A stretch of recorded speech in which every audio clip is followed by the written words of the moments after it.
If you're an architect or a software developer, knowing these scenarios is very crucial because then you know when event-driven architecture shines the best, so that you definitely know that this is the time to implement an EDA. And in this video, we're going to go over all of these interesting points so that you're aware of those. And I'm going to say that this video is purely theoretical. So if you need the practical examples or to see the code, you can check out my system design playlist or simply ask ChatGPT for these specific points, and you're going to get very useful snippets of code. With that said, let's start with the very basics of the asynchronous messaging. We're going to have a sender, first party, second party message queues, and receiver is basically the third party. Obviously, you can have a different number of those. You can have 2 senders, you can have 2 queues or 2 receivers, doesn't matter. And we're going to start with the fact that the sender sends a message to the message queue, or a sender or a publisher. Then the receiver or the subscriber takes this message, and depending on whether the acknowledgement is necessary or not, if we do acknowledge the message, then the message can be safely removed from the message queue, and this is pretty much it. Now, the very first scenario when this really shines is called decoupling workloads. What does it mean? Let's imagine our sender is responsible for accepting the request from the client. And this is the only thing that it's going to do. Why this scenario really shines in the case of asynchronous messaging is that the receiver does all the processing of this transaction, while sender is only responsible for accepting these requests. If the sender would be also responsible for working on these requests, then it would be very busy and it wouldn't be able to accept so many requests. Let's imagine our application is very popular and we get like thousands of requests every second. This is why a message queue can actually help you decouple your accepting of requests and processing of requests in 2 different services. Now, the next point would be temporal decoupling or deferred processing. What does it mean? Well, it basically means that the sender that's sending the message into the message queue can sometimes go offline, and the receiver that's accepting these messages can also sometimes go offline.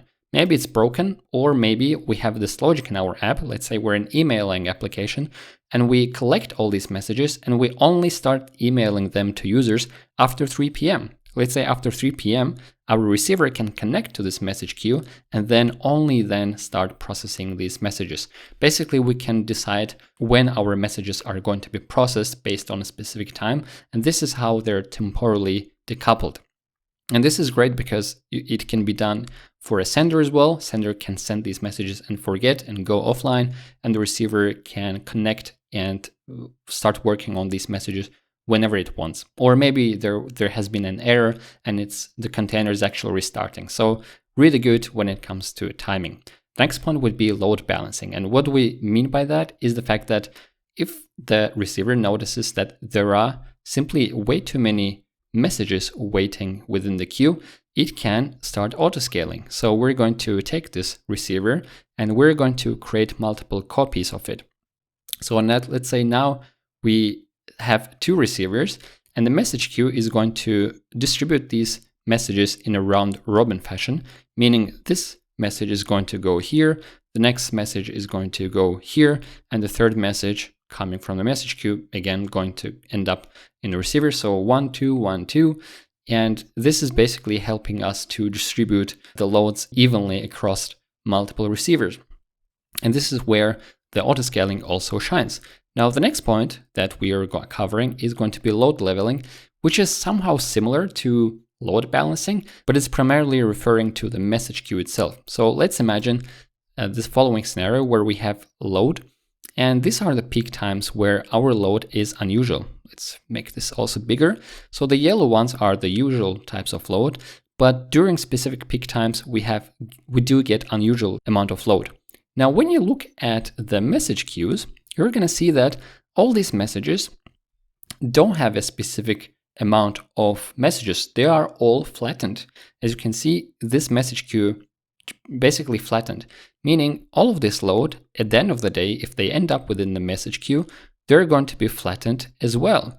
And this is called queue-based load leveling. This is a design pattern that is done within message queues. And this is perfect because our services. So let's say if there would be no message queue, the sender would send the request to the receiver directly, and either the sender or the receiver would be the bottleneck, and it starts getting slow. But in this case, we're literally flattening our messages that we receive, and this is perfect because message queues are basically working as a property of the system that's taking care of these peak loads. Next one, cross-platform integration, indicates the fact that you can be working on completely two different platforms, and maybe one of the platforms usually works with Node.js and another one with Rust. So instead of trying to make them compatible, of course you can use a normal HTTP, but trying to get the most out of the performance can be tricky.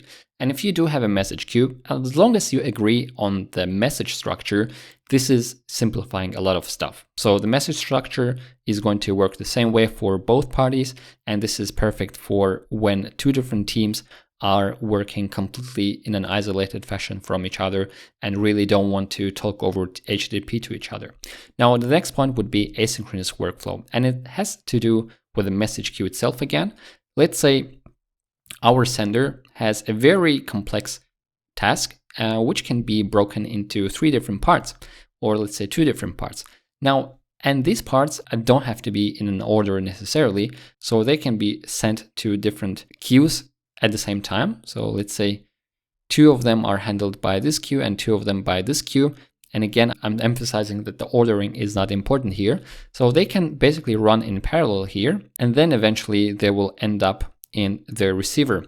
Now, if the ordering is important, of course, we need to implement some kind of an idempotency, and I have a video on racing conditions in event-driven architecture, so go check it out. Now, with that said, we're going to move to our last point, which is reliable messaging. Why messaging queues enable us reliable messaging? So again, as I mentioned, if the sender goes down, we still have our message in the queue. Then the receiver can basically take it, acknowledge it, and process it. And if the receiver goes down and wasn't able to acknowledge it, and let's say the receiver didn't come back after some time, obviously these messages within the message queue have a TTL, so time to live. And if the message queue keeps this message for, let's say, 5 days and still no one picked it up, they're going to end up in a dead letter queue, okay? Or if the receiver tries to acknowledge or gets the message, but it doesn't acknowledge, meaning there's some kind of an error happening, the message is still going to get stuck in the message queue, and then hopefully it goes to a dead letter queue. I also have a video on that, meaning in any case, your messages are safe at the end of the day. And this is how asynchronous messaging actually helps you with reliability. If you guys like this video, go check out my channel and smash like, of course, to support my channel. I'm gonna see you guys in the next one. Goodbye.